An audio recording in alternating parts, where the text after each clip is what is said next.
6వ తరగతి science second chapter అయస్కాంతాలతో ఆటలు.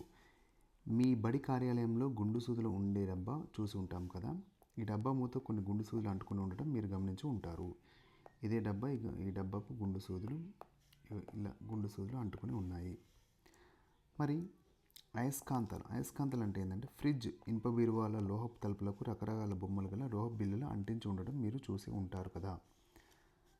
తలుపులకు లోహపు బిళ్ళలు ఎందుకు అంటుకుంటున్నాయి? అంటుకొని ఉండడానికి ఆ బిళ్ళల వెనుక ఏముంటుంది? ఆ బిళ్ళలు చెక్క మరి ప్లాస్టిక్ తలుపులకు కూడా అంటుకొని ఉంటాయా అనేది చూద్దాం.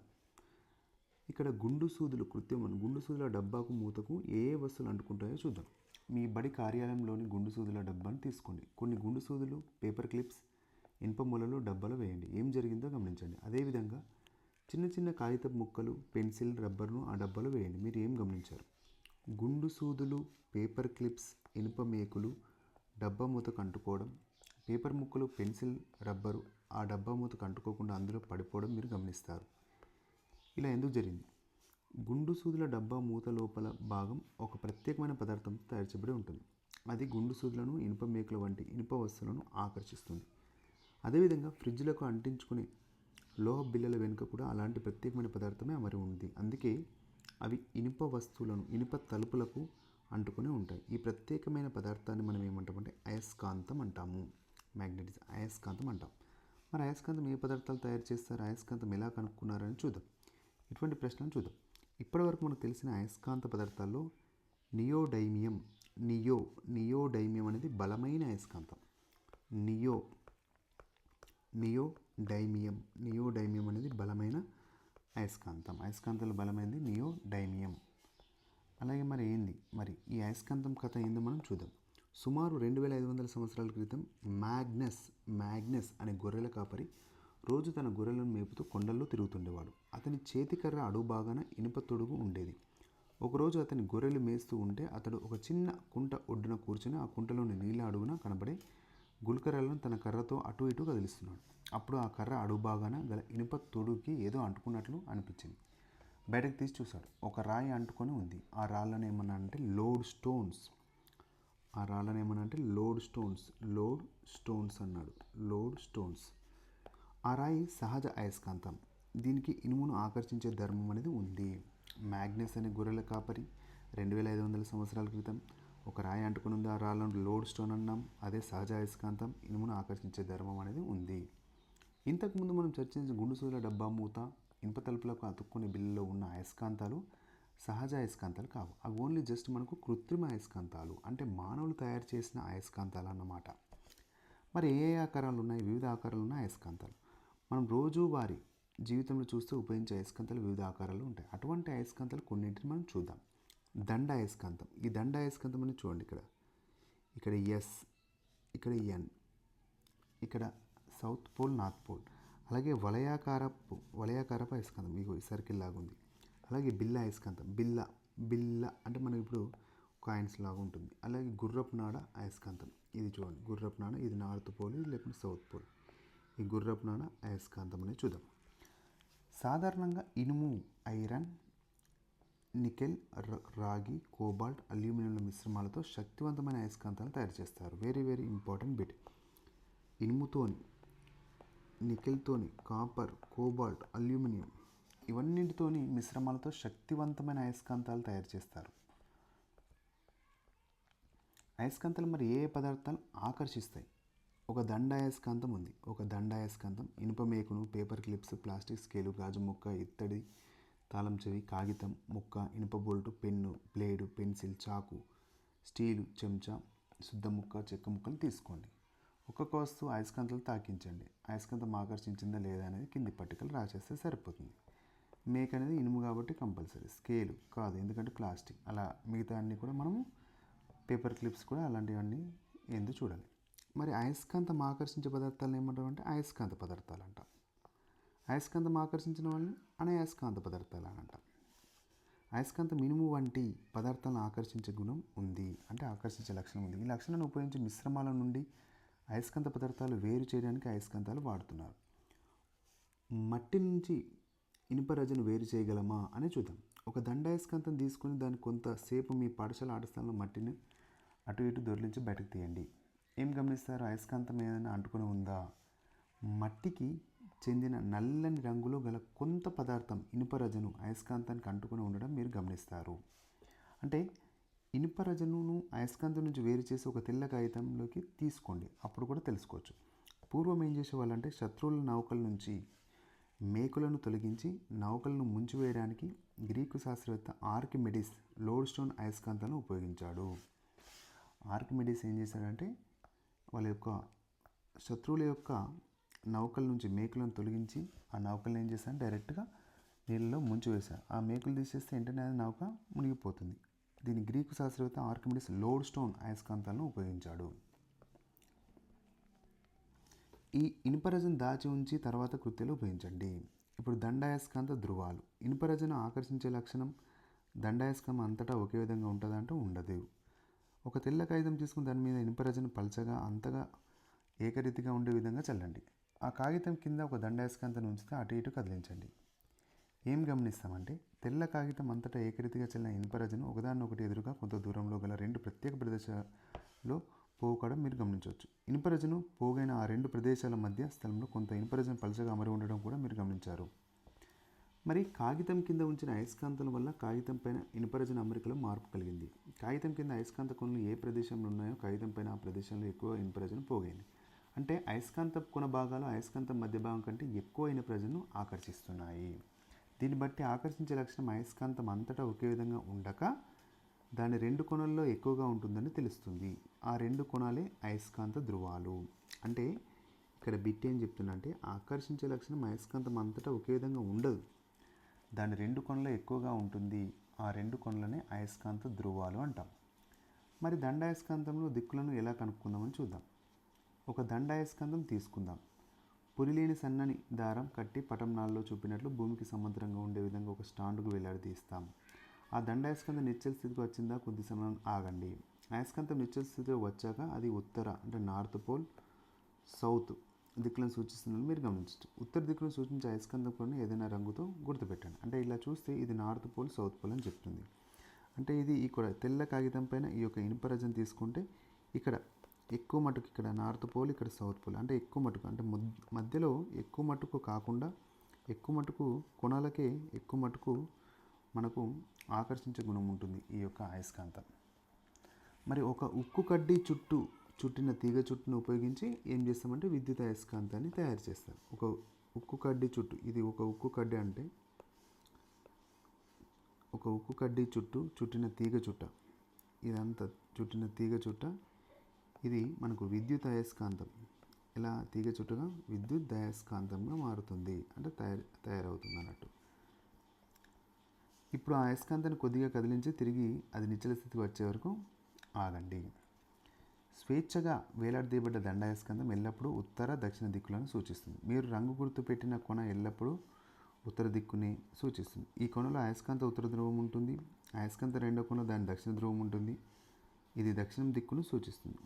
ఈ ధర్మాన్ని మనం అయస్కాంత దిశాధర్మం అంటాము. అయస్కాంత దిశాధర్మం అంటాము. ఇది అయస్కాంతంలో మాత్రమే కనిపిస్తుంది. ఈ ధర్మం ఆధారంగానే అయస్కాంత దిక్సూచిని మనం తయారు చేస్తాము. మరి అయస్కాంత దిక్సూచి ఏం చెప్తా అంటే దిక్సూచి వృత్తాకారంలో ఉండే అద్దం కప్పబడిన పల్చటి రేకు డబ్బా, మధ్యలో ఒక సన్నని మునపై స్వేచ్ఛగా గుండ్రంగా తిరిగేటటువంటి పల్చటి అయస్కాంత సూచి అమర్చి ఉంటుంది. దీని అడుగు భాగాన ఉత్తరం, దక్షిణం, తూర్పు, పడమర దిక్కులచే అక్షరాలు రాసి ఉంటాయి. ఏ ప్రదేశంలో దిక్కులను తెలుసుకోవాలో అక్కడ ఆ దిక్సూచిని ఉంచితే అది అయస్కాంత సూచి ఉత్తర దక్షిణ ధ్రువులను సూచిస్తుంది. అప్పుడే దిక్సూచి గుండ్రంగా తిప్పుతూ దాని అడుగుభాగంలో ఎన్ఎస్ అంటే నార్త్ పోల్, సౌత్ పోల్ అక్షరాలు ఉంటాయి. అయస్కాంత సూచి కొనల వద్దకు చేరినట్లు చేయాలి. దిక్సూచుల అయస్కాంత సూచిక ఉత్తర ధ్రువాన్ని తెలుసుకోవడానికి వీలుగా కొనను ప్రత్యేక రంగు వేసి ఉంచుతుంది. అప్పుడు ఆ ప్రదేశం ఉత్తర దిక్కులను, దక్షిణ దిక్కులను సూచిస్తుంది. అంటే ఇక్కడ తెలుస్తుంది వీటి మధ్య. ఇదేంటంటే ఈ యొక్క కంపాస్లో ఇక్కడ ఈ సింబల్ కలర్ నార్త్, అలాగే దీని అపోజిట్ సౌత్, అలాగే దీనికి east and west colour, west దిక్కులను చూస్తుంది. ఏ ప్రదేశంలో దిక్కులను తెలుసుకోవడానికి మనం ఈ దిక్సూచిని వాడతాం. ఎక్కువగా దీన్ని ఓడలలో, విమానాల్లో వాడతారు. అదేవిధంగా పర్వతారోహులు, మిలిటరీ జవాన్లు కూడా కొత్త ప్రదేశాల్లో ప్రయాణించవలసిన మార్గపు దిక్కులను తెలుసుకోవడానికి వీరుగా ఉపయోగిస్తారు. గమనిక, అయస్కాంత దిక్సూచిని వేరొక అయస్కాంతానికి దగ్గరగా ఉంచకూడదు, ఎందుకంటే అది ఆకర్షించి దిక్కులను సరిగా చెప్పదు. రెండు అయస్కాంతాల మధ్య ఆకర్షణ వికర్షణ. ఒకే పరిమాణం కలిగిన రెండు దండ అయస్కాంతాలను తీసుకొని పటం 6లో చూపించినట్లు వివిధ పద్ధతులు అమరుస్తూ వాటి మధ్య ఆకర్షణ వికర్షణ పరిశీలించి వివరాలు నమోదు చేయాలి. ఇవి రెండు ఏమవుతాయంటే సేమ్ ఉంటే వికర్షిస్తాయి, ఇది కూడా వికర్షిస్తాయి, ఇది ఆకర్షిస్తాయి. అందుకని ఇక్కడ ఆకర్షిస్తాయి. ఇవి నార్త్ పోల్ సౌత్ పోల్ ఆకర్షిస్తాయి. జంతువుల కడుపులో పేరుకుపోయిన ఇనుప తీగ ముక్కలు మేకులు తొలగించడానికి కొందరు పశువైద్యులు అయస్కాంత పరికరాలను ఉపయోగిస్తారు. సజాతి ధ్రువాలు అంటే ఎన్ఎన్ అంటే సేమ్ ఉన్నవి వికర్షించుకుంటాయని, విజాతి ధ్రువాలు ఏం చేస్తాయంటే ఆకర్షించుకుంటాయి అని గమనించవచ్చు. భూమి ఒక అయస్కాంతం. మరి భూమి ఒక అయస్కాంతమా కాదా? భూమి అనేది అయస్కాంతమా కాదని క్వశ్చన్ అడిగితే భూమి ఒక అయస్కాంతం. స్వేచ్ఛగా వేలాడదీసి ఉన్న దండాయస్కాంతం ఉత్తర దక్షిణ దిక్కులను సూచిస్తుందని మనకు తెలుసు. ఇప్పుడు చూద్దాం. మీ తరగతి గది బల్ల మీద ఒక దండాయస్కాంతాన్ని ఉంచండి. మరొక దండాయస్కాంతాన్ని సన్నని దారంతో పటం 7లో చూపినట్లు వేలాడదీసి మొదటి దండాయస్కాంతం దగ్గరగా తీసుకురండి. అప్పుడు ఏమవుతుంది? వేలాడదీసిన దండాయస్కాంతం ఏ దిశను సూచిస్తుందో పరిశీలించండి. ఇవి రెండు ఇక్కడ నార్త్ సౌత్ నార్త్ ఉంటే అవి రెండు ఆకర్షించుకుంటాయి. బల్లపై ఉంచిన దండాయస్కాంతం కొద్దిగా తిప్పితే దాని దిశను మార్చండి. ఏమర్థమైంది? వేలాడదీసిన దండాయస్కాంతం బల్లపైన ఉన్న దండాయస్కాంతం దిశలోనే ఆగుతుంది. కానీ వేలాడదీసిన దండాయస్కాంతం ఉత్తర ధ్రువం బల్లపై ఉన్న దండాయస్కాంతం దక్షిణ ధ్రువం వైపుగాను, దాని దక్షిణ ధ్రువం బల్లపై ఉన్న దండాయస్కాంతం ఉత్తర ధ్రువం వైపుగా ఆగడాన్ని మీరు గమనించవచ్చు. అంటే నార్త్ సౌత్ నార్త్ ఇలా ఇవి రెండు ఒక దగ్గరికి వచ్చి ఆగుతాయి తప్పి లేకుంటే సేమ్గా ఉన్నటువంటి దానికి ఆగే అవకాశం అనేది ఉండదు. ఈ పరిస్థితులలో వేలాడదీసిన దండాయస్కాంతం మామూలుగా ఉత్తర దక్షిణ దిక్కులను సూచిస్తుంది. దీన్ని బట్టి పై కృత్యం వలె కింద అమర్చిన అయస్కాంత ప్రభావం వల్ల వేలాడదీసిన అయస్కాంతం సూచించే దిశ ఆధారపడినట్టు మనకు కనిపించిన ఏదో ఒక అయస్కాంతం ప్రభావం వల్లనే స్వేచ్ఛగా వేలాడదీసిన దండాయస్కాంతం ఎల్లప్పుడూ ఉత్తర దక్షిణ దిక్కులను సూచిస్తూ నిశ్చల స్థితిలో వస్తుందని అర్థం చేసుకోవచ్చు. భూమి ఒక అయస్కాంతంగా స్వేచ్ఛగా వేలాడదీసిన దండాయస్కాంతంపై ప్రభావం చూపే వల్లనే అది ఎల్లప్పుడూ ఉత్తర దక్షిణ దిక్కులను సూచిస్తుంది. అంటే మన భూమిని చూసినట్లయితే ఇగో ఇది సౌత్ పోల్ నార్త్ పోల్ ఉంటే దీని నుంచి ఇలా లేకుంటే ఇలా వెళ్తుంది ఈ యొక్క రేస్. అంటే మనకి ఏంటంటే ఈ యొక్క అయస్కాంత క్షేత్రం ఈ యొక్క ఫీల్డ్ ఈ యొక్క అయస్కాంత క్షేత్రం లాగా ఈ ఉత్తరం నుంచి దక్షిణం అంటే ఆకర్షించే గుణాలన్నీ ఇలా ఉంటాయి. సాధారణ అయస్కాంతాలను దేంతో ఇనుము లేదా ఉక్కుతోనే తయారు చేస్తారు. సాధారణ అయస్కాంతాలను ఐరన్ లేదా ఉక్కుతో మాత్రమే తయారు చేస్తారు. మనము ఇచ్చిన వస్తువును అయస్కాంతం కాదు కనుక్కోవాలంటే ఏముంది? ఒకే పరిమాణం ఆకారం ఒకే రంగు కలిగిన 3 వస్తువులను మీకు ఇస్తే ఒక దండాయస్కాంతాన్ని ఉపయోగించి వాటిలో ఏ వస్తువు అయస్కాంతము ఏ వస్తువు అయస్కాంత పదార్థం చేసిందో ఏ వస్తువు అనయస్కాంత పదార్థంతో చేసిందో ఎలా కనుక్కుంటారు? ఆ 3 వస్తువులను వరుసగా దండాయస్కాంతపు ఒక ధ్రువం వద్దకు తీసుకురండి. ఆ వస్తువులను అయస్కాంతం ఆకర్షించిందా వికర్షించిందా లేదా ఆ వస్తువులను ఆకర్షణ కానీ వికర్షణ కానీ లోను కాకుండా ఉన్నాయా చూడండి. మీ పరిశీలనకు పట్టిక 2లో గమనించండి. తిరిగి ఆ వస్తువును దండాయస్కాంతం రెండో ధ్రువం వద్దకు తీసుకురండి. అది మనకు తెలిసిపోతుంది. అది అయస్కాంతమా కాదా అనేది తెలిసిపోతుంది. కింద తెలిపిన విధంగా నిర్ధారించవచ్చు. ఒక వస్తువును దండాయస్కాంతం ఒక ధ్రువం ఆకర్షించి రెండో ధ్రువం వికర్షించినట్లయితే అది ఆ వస్తువు అయస్కాంతం అని చెప్పచ్చు.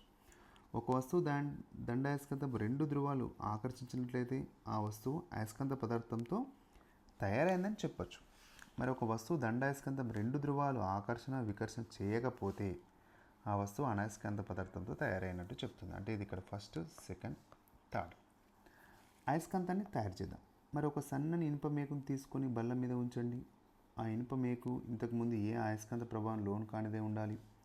ఒక దండాయస్కాంతం తీసుకుని పటం 9లో చూపినట్లు దండాయస్కాంతం ఒక ధ్రువాన్ని ఇనుప మేకు ఒక కొన వద్ద ఆనించి రెండో కొన వరకు రుద్దండి. అయస్కాంతాన్ని పైకెక్కి తిరిగి అదే ధ్రువాన్ని మేకు యొక్క మొదటి కొన వద్ద ఆనించి రెండో కొనను రుద్దండి. ఇలా 20 నుంచి 30 సార్లు. ఎన్నిసార్లు? 20 నుంచి 30 సార్లు చేయండి. ఎల్లప్పుడూ అయస్కాంతాన్ని ఒకే దిశలో రుద్దాలి. మేకుపై అయస్కాంతాన్ని ముందుకు వెనుకకు రుద్దరాదు. వందల సంవత్సరాల పూర్వమే చైనా నావికులు అయస్కాంత దిక్సూచిని ఉపయోగించి సముద్ర ప్రయాణం చేశారు. ఇలా దీనిపై రుద్దితే ఇదే ఇలా రుద్దితే ఏమవుతుందంటే ఇలా కంటిన్యూ 20-30 సార్లు చేస్తే ఏమవుతుందంటే ఇది కూడా అయస్కాంతంగా మారిపోతుంది. ఇప్పుడు అయస్కాంతంతో రుద్దడం ఆపివేసి మేకును గుండు సూదులు లేదా ఇనుపరజను దగ్గర తీసుకెళ్తే ఏం చేస్తారు? ఇనుపరజను లేదా గుండు సూదులు ఇనుప మేకును అంటుకుంటే మీ అయస్కాంతం తయారైనట్లే. ఇప్పుడు ఆ మేకులను దారంతో కట్టి స్వేచ్ఛగా వేలాడదీయొచ్చు. అయస్కాంత దిక్సూచి కంపాస్ తయారు చేద్దాం. అయస్కాంతీకరించిన ఒక గుండు సూదిని తీసుకొని కార్క్ బెండు ముక్కపై టేప్తో అంటించండి. పటం 10లో చూపించడంలో గ్లాసులో నీటిలో తేలియేటట్లు ఆ కార్క్ను ఉంచండి. కార్క్ సులభంగా తేలడానికి గ్లాసులో నీటిని కొంత డిటర్జెంట్ కలపండి. అయస్కాంతీకరించిన ఆ సూది ఉత్తర దక్షిణ దిక్కులను సూచిస్తే మీ కంపాస్ తయారైనట్లే. అలా అయస్కాంత ప్రేరణ. ఒక పిన్నీసును గుండు సూది వద్దకు తెస్తే ఆ పిన్నీసు గుండు సూదిని ఆకర్షించగలుగుతుందా? ఎందుకు? ఆ పిన్నీసు ఒక దండ అయస్కాంతం తాలూకు ఏదైనా ఒక ధ్రువం వద్దకు తెస్తే అది ఆకర్షించబడి అయస్కాంతానికి అంటుకోవడం గమనించవచ్చు. ఇప్పుడు ఒక గుండు సూదిని ఆ పిన్నీసు వద్దకు తెచ్చి చూపినట్లు చేయండి. పిన్నీసు అయస్కాంతాన్ని అంటుకొని ఉన్నప్పుడు అది కూడా అయస్కాంతంలాగా పనిచేసి గుండు సూదిని ఆకర్షించింది. అంటే అయస్కాంతానికి అంటుకొని ఉండడం వల్ల అయస్కాంత గుణం పిన్నీసులో ప్రేరేపించబడింది. దీన్ని అయస్కాంత ప్రేరణ అని అంటారు.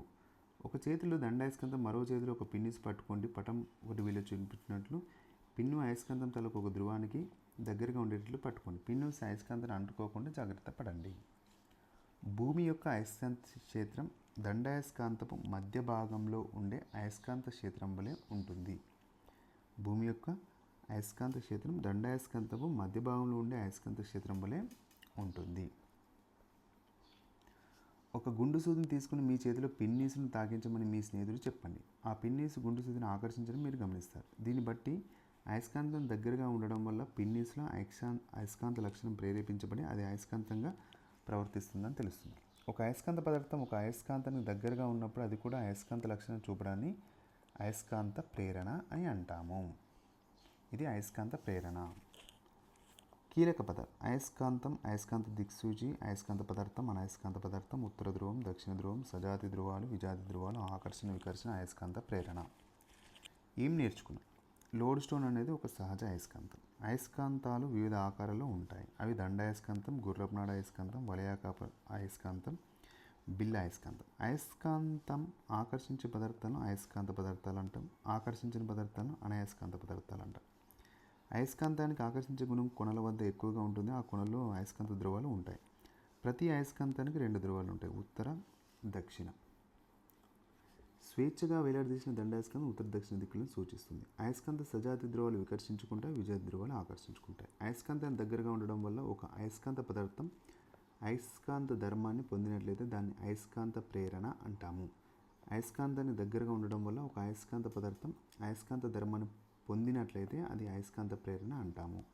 ఇది ఈ యొక్క చాప్టర్ యొక్క వివరాలు. భూ అయస్కాంత తీవ్రత శీతల అయస్కాంత తీవ్రత కన్నా 20 రెట్లు శక్తివంతమైనది. భూ అయస్కాంత తీవ్రత శీతల ఫ్రిడ్జ్ అయస్కాంత తీవ్రత కన్నా 20 రెట్లు శక్తివంతమైనది. ఇది చాలా చాలా ఇంపార్టెంట్ బిట్. Thank you.